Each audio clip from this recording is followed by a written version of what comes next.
जय श्री कृष्ण भक्तों।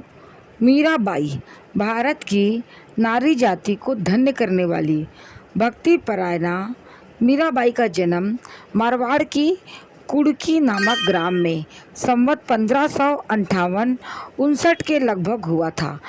इनके पिता का नाम राठौर श्री रतन सिंह जी था। ये मेड़ता के राव दुदा जी के चतुर्थ पुत्र थे। मीरा अपने पिता माता की इकलौती लड़की थी। बड़े लाड चाव से पाली गई थी। मीरा के चित्त की वृत्तियाँ बचपन से ही भगवान की ओर झुकी हुई थी। एक दिन उनके घर में एक साधु आए। साधु के पास भगवान की एक सुंदर मूर्ति थी। मीरा ने साधु से कहकर वह मूर्ति ले ली। साधु ने मूर्ति देकर मीरा से कहा कि ये भगवान है, इनका नाम श्री गिरधर लाल जी है। तू प्रतिदिन प्रेम के साथ इनकी पूजा किया कर। सरल हृदय बालिका मीरा सच्चे मन से भगवान की सेवा करने लगी। मीरा इस समय 10 वर्ष की थी, परंतु दिन भर उसी मूर्ति को नहलाने, चंदन पुष्प चढ़ाने, भोग लगाने और आरती उतारने आदि के काम में लगी रहती। इसी बीच मीरा स्वयं भी पद रचना करने लगी।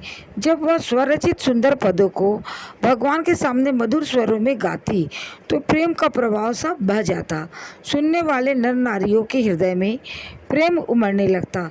इस प्रकार भाव तरंगों में 5 साल बीत गए। संवत 1573 में मीरा का विवाह चित्तौड़ के सिसोदिया वंश में महाराणा सांगा जी के ज्येष्ठ कुमार भोजराज के साथ संपन्न हुआ। विवाह के समय एक अद्भुत घटना हुई। श्री कृष्ण प्रेम की साक्षात मूर्ति मीरा ने अपने श्याम गिरधर लाल जी को पहले से ही मंडप में विराजित कर दिया था और कुमार भोजराज के साथ फेरा लेते समय श्री गिरधर गोपाल जी के साथ भी फेरे ले लिए। मीरा ने समझा कि आज भगवान के साथ मेरा विवाह भी हो गया। मीरा की माता को इस घटना का पता था। उसने मीरा से कहा कि पुत्री, तैने यह क्या खेल किया। मीरा ने मुस्कुराते हुए कहा, माई माने सपने भरी गोपाल, राती पीती चुनड़ी, ओढ़ी मेहंदी हाथ रसाल, कोई और को बरु भावरी माँ के जग जंजाल, मीरा के प्रभु गिरधर नागर करो सगाई हाल। मीरा के भगवत प्रेम के इस अनोखे भाव को देखकर माता बड़ी प्रसन्न हुई। जब सखियों को इस बात का पता लगा तब उन्होंने दिल लगी करते हुए मीरा से गिरधर लाल जी के साथ फेरे लेने का कारण पूछा। मीरा ने कहा, ऐसे वर को क्यों भरूं जो जन्मे और मर जाए। बर ये गोपाल जी मारो चुडलो अमर हो जाए। प्राणों की पुतली मीरा को माता पिता ने दहेज में बहुत सा धन दिया, परंतु मीरा का मन उदासी देखा तो माता ने पूछा कि बेटी तू क्या चाहती है। भक्त को अपने भगवान के अतिरिक्त और क्या चाहिए। माता ने बड़े प्रेम से गिरधर लाल जी का सिंहासन मीरा की पालकी में रखवा दिया। रूपवती गुणवती बहू को देखकर सास प्रसन्न हो गई। कुलाचार के अनुसार देव पूजा की तैयारी हुई, परंतु मीरा ने कहा कि मैं तो एक गिरधर लाल जी के सिवा और किसी को नहीं पूजूंगी। सास बड़ी नाराज हुई, परंतु मीरा अपने प्रण पर अटल रही। राजपुताने में प्रतिवर्ष गौरी पूजन हुआ करता है। छोटी छोटी लड़कियां और सुहागिन स्त्रियां सुंदर रूप गुण संपन्न वर और अचल सुहाग के लिए बड़े चाव से गौरी पूजा करती हैं। मीरा से भी गौरी पूजने को कहा गया। मीरा ने साफ जवाब दे दिया। सारा रानीवास मीरा से नाराज हो गया। सास और ननंद उदाबाई ने मीरा को बहुत समझाया, परंतु वह नहीं मानी। उसने कहा, सास बड़ी नाराज हुई। समवयस्क सहेलियों ने मीरा से कहा कि बहन, यह तो सुहाग की पूजा है, सभी को करनी चाहिए। मीरा ने उत्तर दिया कि बहनों, मेरा सुहाग तो सदा ही अचल है। जिसको अपने सुहाग में संदेह हो वह गिरधर लाल को छोड़कर दूसरे को पूजे। मीरा के इन शब्दों का मर्म जिसने समझा वह तो धन्य हो गई, परंतु अधिकांश स्त्रियों को यह बात बहुत बुरी लगी। मीरा की इस भक्ति भावना को देखकर कुमार भोजराज पहले तो कुछ नाराज हुए, परंतु अंत में मीरा के सरल हृदय शुद्ध भक्ति से उन्हें बड़ी प्रसन्नता हुई। उन्होंने मीरा के लिए अलग श्री रणछोड़ जी का मंदिर बनवा दिया। कुमार भोजराज एक साहसी वीर और साहित्य प्रेमी युवक थे।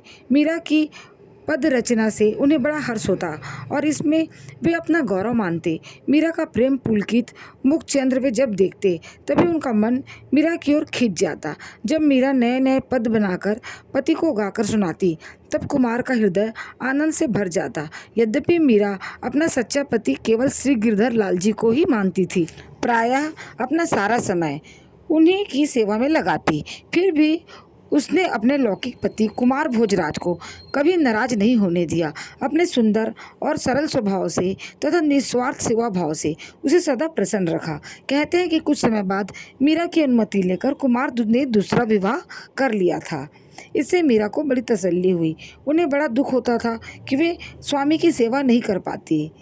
दूसरी रानी पति को पत्रित देख पति से भी परम पति परमात्मा की सेवा में अपना पूरा समय लगाने की संभावना समझकर मीरा को बड़ा आह्लाद हुआ। मीरा अपना सारा समय भजन कीर्तन और साधु संगति में लगाने लगी। वह कभी विरह से व्याकुल होकर रोने लगती, कभी ध्यान में साक्षात्कार कर हंसने लगती, प्रेम से नाचती, भूख प्यास का कोई पता नहीं। लगातार कई दिनों तक बिना खाए पिए प्रेम समाधि में पड़ी रहती। कोई समझाने आता तो उसे भी केवल श्री कृष्ण प्रेम की बातें करती, दूसरी बात उसे अच्छी लगती नहीं थी। शरीर दुर्बल हो गया। घर वालों ने समझा बीमार है, वैद्य बुलाए गए। मारवाड़ से पिता भी वैद्य लेकर आए।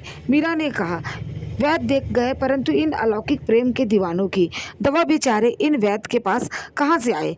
विरह कातर मीरा ने श्याम वियोग में यह पद गाया, हेरी मैं तो प्रेम दीवानी, मेरे दर्द न जाने कोई, सुली ऊपर सेज हमारी, किस विधि सोवन होए, गगन मंडल में सेज पिया की, किस विधि मिलन होए।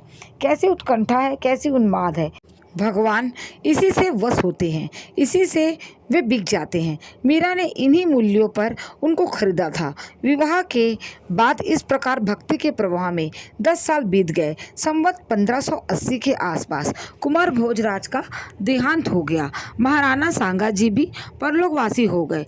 राजगद्दी पर मीरा के दूसरे देवर विक्रमाजीत आसीन हुए। मीरा भगवत प्रेम के कारण वैधव के दुख से दुखित नहीं हुई। साधु महात्माओं का संग बढ़ता गया। मीरा की भक्ति का प्रवाह उत्तरोत्तर जोर से बहने लगा। राणा विक्रमजीत को मीरा का रहन सहन, बिना किसी रुकावट के साधु वैष्णवों के महलों में आना जाना और 24 घंटे कीर्तन होना बहुत अखरने लगा। उन्होंने मीरा को समझाने की बड़ी चेष्टा की। चंपा और चमेली नाम की 2 दासियां इसी हेतु से मीरा के पास रखी गई। राणा की बहन उदाबाई भी मीरा को समझाती रही, परंतु मीरा अपने मार्ग से जरा भी नहीं डिगी। मीरा जी ने समझाने वाली सखियों से पहले तो नम्रतापूर्वक अपना संकल्प सुनाया, अंत में स्पष्ट कह दिया। सखियों ने कहा मीरा जी आप भगवान से प्रेम करती हैं तो करें, इसमें किसी को कोई आपत्ति नहीं, परंतु कुल की लाज छोड़कर दिन रात साधुओं की मंडली में रहना और नाचना गाना उचित नहीं। इससे महाराणा जी बहुत नाराज हैं। मीरा ने कहा कैसा अटल निश्चय है, कितना अचल विश्वास है, कितनी निर्भयता है, कैसा अद्भुत त्याग है। उदा और दासियाँ आई थी समझाने को, परंतु मीरा की शुद्ध प्रेमा भक्ति को देखकर उनका चित्त भी उसी ओर लग गया। वे भी मीरा के इस गहरे प्रेम रंग में रंग गई। राणा ने अंत में चरणामृत के नाम से मीरा के पास विष का प्याला भेजा। चरणामृत का नाम सुनते ही मीरा बड़े प्रेम से उसे पी गई। भगवान ने अपना वीरत संभाला, विष अमृत हो गया। मीरा का बाल भी बाका नहीं हुआ। बलि आ रही है भगवत कृपा से, क्या नहीं होता। दासियों ने जाकर यह समाचार राणा जी को सुनाया। वे तो दंग रह गए। कलयुग में यह दूसरा प्रहलाद कहाँ से आ गया। मीरा के 8 प्रहर भजन कीर्तन बीतने लगे। नींद भूख का कोई पता नहीं, शरीर की सुधि नहीं। वह दिन रात रोती और गाया करती। वह रात को मंदिरों में पट बंद करके भगवान के आगे उन्मत्त होकर नाचती, मानो भगवान प्रत्यक्ष प्रकट होकर मीरा के साथ बातचीत कर रहे हैं। महलों में तरह तरह की चर्चा होने लगी। सखियों ने कहा मीरा तुम युवती स्त्री हो, दिन भर किसकी बाट देखती रहती हो, किसके लिए यो क्षण क्षण सिसक सिसक कर रोती हो। मीरा भगवान मत होकर गाने लगी। दासियों ने समझाया कि बाई जी ये सारी बात तो ठीक है, परंतु इस तरह करने से आपका कुल लज्जित होता है। मीरा ने कहा, क्या करूं, मेरे बस की बात नहीं है।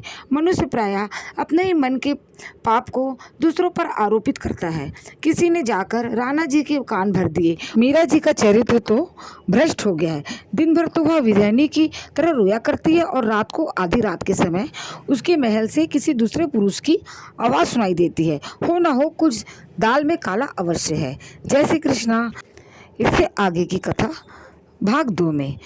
भक्तों, यदि आपको हमारी कथा अच्छी लगी हो तो प्लीज़ लाइक, शेयर और सब्सक्राइब जरूर करिए। साथ में कमेंट बॉक्स में कमेंट करके हमें बताइए। जय श्री कृष्णा, जय श्री राम।